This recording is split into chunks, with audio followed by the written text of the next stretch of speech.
ये पानी का जग है, अगर इसमें से नीचे 5 छेद कर दिया जाए तो आप ऊपर से कितना भी इसमें पानी डालिए, ये जग कभी भरेगा नहीं, हमेशा हमेशा खाली रहेगा।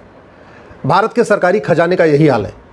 नीचे से इसमें 3-4 छेद हो रखे हैं, घूसखोरी का छेद है, कमीशन खोरी का छेद है, अलग अलग छेद इसमें पड़े हुए, और ऊपर से वैट वाली बाल्टी डाली जा रही है, टीडीएस की बाल्टी डाली जा रही है, इनकम टैक्स की बाल्टी डाली जा रही है, जीएसटी की बाल्टी डाली जा रही है। बाल्टी भर भर के पानी डाल रहे हैं, लेकिन फिर भी ये जग भर नहीं रहा है, सरकारी खजाना भर नहीं रहा है। क्यों? क्योंकि छेद तो बंद ही नहीं किया जा रहा। सच्चाई है कि जब भारत की जीडीपी 40% थी, आचार्य चाणक्य के समय में, जो चंद्रगुप्त यहाँ राज किया करते थे, उस समय ना इनकम टैक्स था, ना टोल टैक्स था, ना रोड टैक्स था, ना वैट था, ना टीडीएस था, simple one nation one tax था।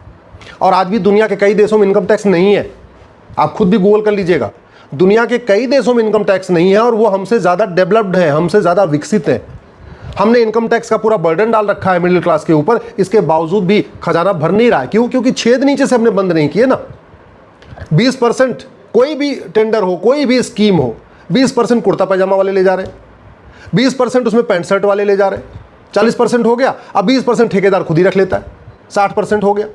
अब उसके बाद 20% वो लेबर और मिस्त्री और इंजीनियर पे बाकी खर्च हो जाता है, 80% हो गया।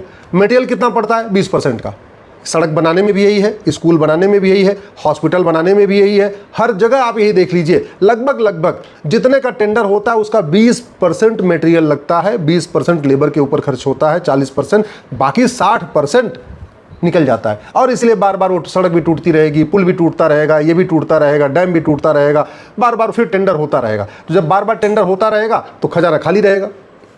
मेरा ये मानना है कि भारत में इनकम टैक्स को 100% खत्म किया जा सकता है, कोई ज़रूरत नहीं।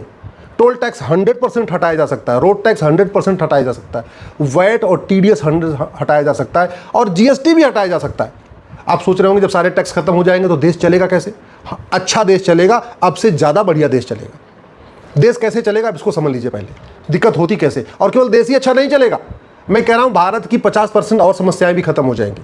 उदाहरण के लिए, घूसखोरी कैश में होती है, जमाखोरी कैश में होती है, मिलावटखोरी कैश में होती है, कालाबाजारी कैश में होती है, नशा तस्करी कैश में होती है, मानव तस्करी कैश में होती है, फिरौती कैश में होती है, अपहरण का कारोबार कैश में होता है, हथियारों का कारोबार कैश में होता है, इसके अलावा गौ तस्करी कैश में होती है, चोरी डकैती कैश में होती है, घटतौली नक्काली के कैश में होती है, जो फर्जी कागज बनते हैं, फर्जी आधार, फर्जी राशन कार्ड, फर्जी ड्राइविंग लाइसेंस, फर्जी बर्थ सर्टिफिकेट, फर्जी वोटर आईडी, सब कुछ किस में बनता है? कैश में बनता है। हवालाबाजी कैश में होती, कबूतरबाजी कैश में होती है, लव जिहाद की फंडिंग कैश में हो रही है, ड्रग जिहाद की फंडिंग कैश में हो रही है, घुसपैठियों की फंडिंग कैश में हो रही है, मिशनरियों की फंडिंग कैश में हो रही है, धर्मांतरण कराने वाले जिहादियों की फंडिंग कैश में हो रही है, और ऊपर से पूरा टैक्स का मकर जाल भी पड़ा है। उदाहरण मैंने आपको बता दिया, नीचे के छेद बंद नहीं हो रहे, ऊपर से बाल्टी, टैक्स की बाल्टी, रोड टैक्स की बाल्टी, वैट की बाल्टी, टीडीएस की बाल्टी, इनकम टैक्स की बाल्टी, जीएसटी की बाल्टी, बाल्टी भर भर के इसमें हम टैक्स डाल रहे हैं, लेकिन नीचे का होल तो बंद ही नहीं कर रहे।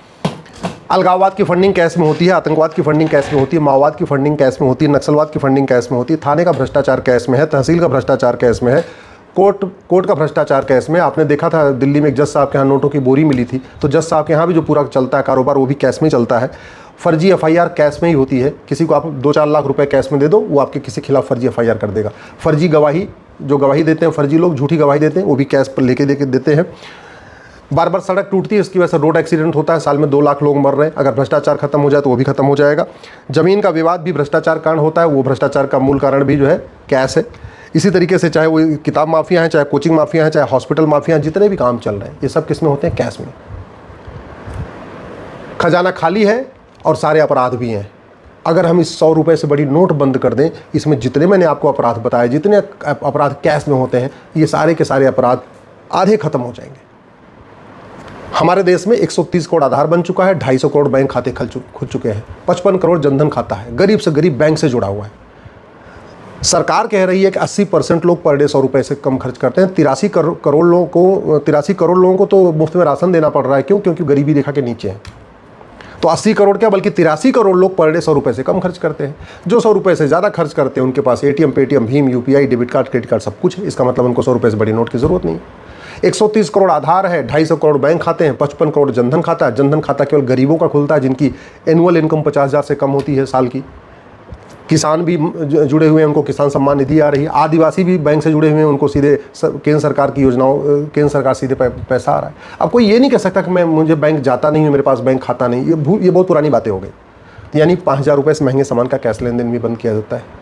130 करोड़ आधार है, हर प्रॉपर्टी को आधार से लिंक किया सकता है। आदमी चाहे स्मार्टफोन खरीदे, चाहे मोबाइल खरीदे, जो भी सामान 50,000 रुपये से महंगा है उसको आधार से लिंक करते चले जाएंगे, तो साल में पता चल जाएगा अच्छा इस व्यक्ति की कमाई कितनी है और ये खर्च कितना कर रहा है। भारत में करोड़ों लोग ऐसे लोग हैं जो इनकम टैक्स देते हैं साल में 12 लाख रुपए पे। वो कहते हैं जी हम तो 1 लाख रुपए कमाते हैं और साल में कम से कम 3 करोड़ 4 करोड़ रुपए खर्च करते हैं। हमेशा बिजनेस क्लास में चलते हैं, 7 स्टार होटलों में रहते हैं, सब कुछ करते हैं, लेकिन वो सारा पेमेंट कैसे कर रहे हैं? कैश में कर रहे हैं। और वो आधार से लिंकिंग है नहीं, पैन से उसकी लिंकिंग है नहीं, तो सरकार को पता ही नहीं चल रहा कि एक व्यक्ति कमाता कितना है, खर्च कितना करता है।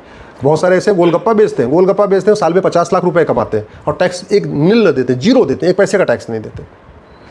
तो एक तरफ टैक्स का बर्डन पड़ा हुआ है, व्यापारी परेशान है जीएसटी से, मिडिल क्लास परेशान है इनकम टैक्स से, बेचारे ट्रक ड्राइवर टूर ट्रेवल वाले परेशान हैं टोल टैक्स से, सब परेशान है। इसके बावजूद मतलब कहते हैं बाल्टी भरते जा रहे, इसके बाद भी ये खजाना भर नहीं रहा है। और इस समय तो लगभग 225 लाख करोड़ का कर्जा हो रखा है देश के ऊपर। वो कर्जा कमी नहीं हो रहा, लगातार बढ़ता जा रहा है। समाधान इसका है 1 नेशन 1 टैक्स। सारे टैक्स खत्म कर दिए जाए, केवल एक काम कर दिया जाए, 100 रुपये से बड़ी नोट बंद कर दिया जाए, 5,000 रुपये से महंगे सामान का कैश लेन देन बंद कर दिया जाए, प्रॉपर्टी को आधार से लिंक कर दिया जाए। और जब 5,000 से ऊपर लेन देन बंद हो गया तो व्यक्ति मजबूर है, या तो एटीएम करेगा, या पेटीएम करेगा, भीम करेगा, यूपीआई करेगा, डेबिट कार्ड करेगा, क्रेडिट कार्ड करेगा, उससे 2% एक्स्ट्रा ले लिया जाए बस। यानी 1,000 का सामान खरीदे तो 20 रुपये एक्स्ट्रा दे दे, 10,000 का सामान खरीदे तो 200 रुपये एक्स्ट्रा दे दे, 1 लाख का सामान खरीदे तो 2,000 रुपये एक्स्ट्रा दे दे। अब जब सारे टैक्स खत्म हो गए तो किसी को भी 2% एक्स्ट्रा देने में कोई दिक्कत नहीं। और ये 2% सीधे सेंट्रल गवर्नमेंट के पास जाएगा। सरकार सेंट्रल गवर्नमेंट चाहे 2% में से 1% अपने पास रख ले, और जो 1% है उसमें से राज्यों को दे दे, लोकल बॉडीज़ को दे दे, जो नीचे की ग्राम पंचायतें होती हैं उन सबको भी दे दे। वो बंटवारा कर सकता है, 2% से आएगा। मैं गारंटी के साथ कहता हूँ ये खजाना भर जाएगा, सरकार का खजाना भर जाएगा। जो 225 लाख करोड़ का कर्जा है वो भी धीरे धीरे कम होना शुरू हो जाएगा और जनता को बड़ी राहत मिलेगी। न इनकम टैक्स का टेंशन, न टोल टैक्स का टेंशन, न रोड टैक्स का टेंशन, न वैट का टेंशन, न जीएसटी का टेंशन। सरकार की आय दुगनी हो जाएगी। हाँ, कुछ लोग बेरोजगार हो जाएंगे। इनकम टैक्स जो डिपार्टमेंट चल रहा है, स्वाभाविक सी बात है, उनको वीआरएस देकर उनसे नमस्ते करना पड़ेगा, छुट्टी करना पड़ेगा।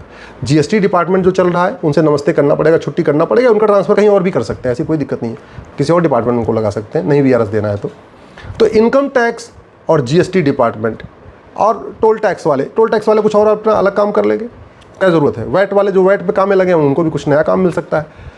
ये जो वैट डिपार्टमेंट है, ये टोल टैक्स डिपार्टमेंट है, ये रोड टैक्स, ये जीएसटी डिपार्टमेंट, इनकम टैक्स, ये डिपार्टमेंट नॉन प्रोडक्टिव डिपार्टमेंट है, कुछ नहीं कर रहे। केवल इसकी वजह से लोगों को टेंशन बढ़ रही है, सब लोग परेशान हैं, सब लोग फ्रस्ट्रेट हैं, खुशहाल नहीं है। और सरकार भी परेशान है, सरकार का भी खजाना नहीं बढ़ रहा है। खजाना क्यों नहीं बढ़ रहा है? लीकेज इतना ज़्यादा है। हर योजना में 20% सब कुर्ता पैजामा वाले ले रहे हैं, 20% जो है पैंट शर्ट वाले ले रहे हैं, और 20% ठेकेदार खुद ही रख लेता है। 60% हर योजना में चला जा रहा है। ये लीकेज बंद हो जाए ना तो भारत में रामराज्य आ जाएगा। मैं गारंटी के साथ कहता हूँ 1 नेशन 1 टैक्स लागू हो जाए, ये सारे टैक्स खत्म हो जाए, केवल 2% बैंकिंग ट्रांजेक्शन टैक्स लग जाए, अपराध भी खत्म होगा, अलगाववाद भी खत्म होगा, जिहाद भी खत्म होगा, मजहबी उन्माद भी खत्म होगा, हथियारों का कारोबार भी रुकेगा, धर्मांतरण रुकेगा, घुसपैठ रुकेगी, चोरी लूट झपटमारी रुकेगी, ड्रग स्मगलिंग का कारोबार रुकेगा, और सबसे बड़ी बात, आम जनता में खुशहाली आ जाएगी। और ये खुशहाली थी, भारत की जीडीपी 40% थी, उस समय इस तरीके का कोई टैक्स नहीं था जो आज टैक्स चल रहा है, उस समय सिंगल टैक्स चलता था। आज भी अगर वही 1 नेशन 1 टैक्स हो जाए, 2% बैंकिंग ट्रांजेक्शन टैक्स लग जाए, कमाई पे कोई टैक्स नहीं, केवल और केवल खर्च करने पे टैक्स। आज की डेट में क्या हो रहा है? पहले कमाने पे टैक्स दो, इनकम टैक्स, और फिर कुछ सामान खरीदो उस पर जीएसटी दो। सड़क पे जाओ, पहले गाड़ी खरीदो तो रोड टैक्स दो, और सड़क पे निकलो तो फिर टोल टैक्स दो। इतनी दोहरी मार पड़ रही है आम जनता के ऊपर, और फिर भी सरकार का खजाना नहीं खाली हो रहा है। क्यों? क्योंकि लीकेज बहुत ज़्यादा है।